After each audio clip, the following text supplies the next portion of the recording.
Whole families of musicians are not exactly rare. However, it is unusual to come across one that includes not only writers and performers of music, but also an instrument maker.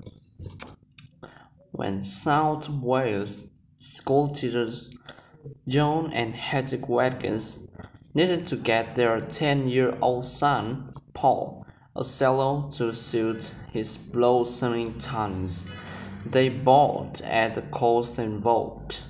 We had a look at various dealers and it was obvious it was going to be very expensive, John says, so I wondered if I could actually make one.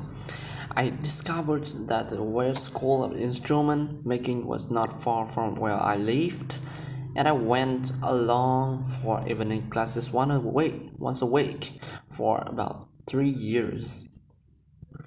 After probably 3 or 4 goes with violins and violas, he had a crack at his first cello. Paul, now 28, as it turned out really well. He made another one a bit later when he had got the hang of it.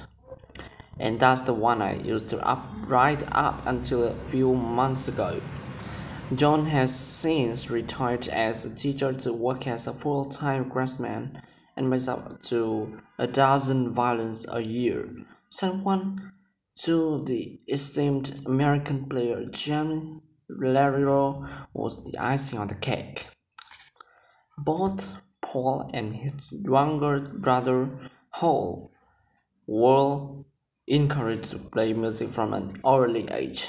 The piano came first. As soon as I was big enough to